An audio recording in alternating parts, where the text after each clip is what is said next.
Allô, bonjour. Oui, bonjour. Oui. Est-ce que je pourrais parler avec un pasteur, s'il vous plaît? Voilà, je suis le nouveau pasteur. D'ac- Je viens d'arriver à l'église, là, donc je vous écoute. D'accord, en fait, ça serait juste pour vous poser des questions religieuses. Bien sûr, D'accord. En fait, j'aimerais savoir aujourd'hui, qui sont les enfants d'Israël? les enfants d'Israël. Oh, c'est une question très théologique. Ça renvoie à l'épître de Paul aux Romains. Et donc, aujourd'hui, alors tout est question d'interprétation. Hein. Je ne prétends pas dans ma réponse vous dire que c'est la seule, la vraie, l'unique. Mhm. C'est simplement mon interprétation et la façon dont je comprends des choses assez compliquées quand même aussi, il faut le dire. D'accord. Il y a des choses plus simples dans la Bible, mais pour moi, il y a euh, d'abord la première alliance euh, de Dieu avec Israël. Mhm. C'est Moïse qui reçoit la loi, et un peuple se constitue autour de cette alliance qui n'est pas que obéissance à la loi, qui est aussi une relation avec Dieu. D'accord.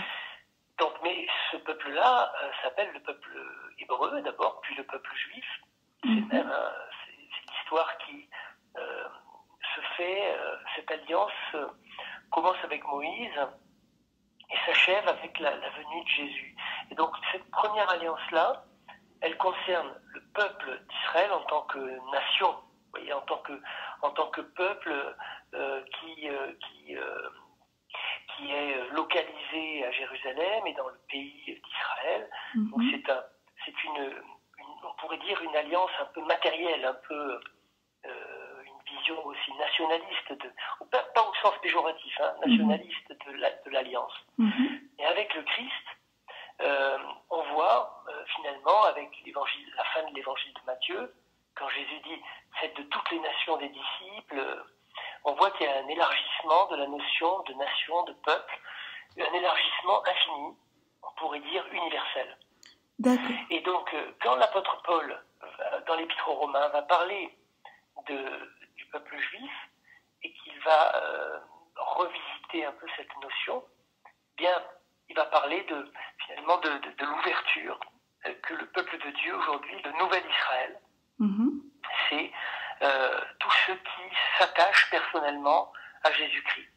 D'accord. Il n'y a plus de vision nationalisée d'Israël, seulement une vision universalisée, si je peux dire. J'espère que je ne suis pas trop compliqué dans ma réponse. Non, non, je comprends. Je comprends. Voilà, et donc je répondrai comme ça à votre question. Dans la deuxième alliance, dans la nouvelle alliance, eh bien, le peuple d'Israël, c'est le peuple des croyants, D'accord. ceux qui s'attachent à Jésus. D'accord. Donc, est-ce que l'Église considère aujourd'hui que le peuple dit juif, aujourd'hui, est-ce qu'il fait partie de l'Alliance d'Israël? De l'alliance d'Israël Oui. ou ou de l'alliance universelle en Jésus-Christ. Est-ce D'accord. qu'aujourd'hui, par exemple, est-ce qu'on peut considérer que, parce qu'en fait, moi, je me faisais la réflexion que les Juifs, Oui. ils ont renié la parole de Dieu, ils n'ont pas reconnu Jésus, en fait. Donc, est-ce qu'on peut les considérer comme faisant partie des enfants d'Israël? Vous voulez dire du nouveau peuple de Dieu? Oui, si, Est-ce qu'ils font partie du nouveau peuple de Dieu? oui, Parce si que là, vous, il faut être clair qu'on ne parle plus du peuple d'Israël pour désigner l'Église hein, et pour désigner les croyants. On parle de l'Église.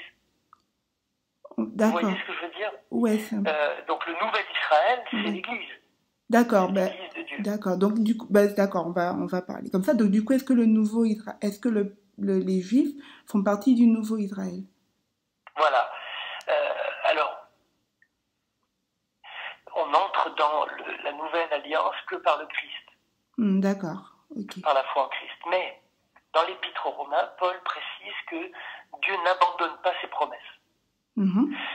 Donc les promesses qu'il a faites à Israël, à l'Israël ancien, avec Moïse, Mhm. il ne les renie pas, simplement il en réserve un accomplissement qui nous échappe, que nous ne connaissons pas, nous. Alors, D'accord. on ne peut pas dire que le peuple d'Israël actuel est condamné, oublié,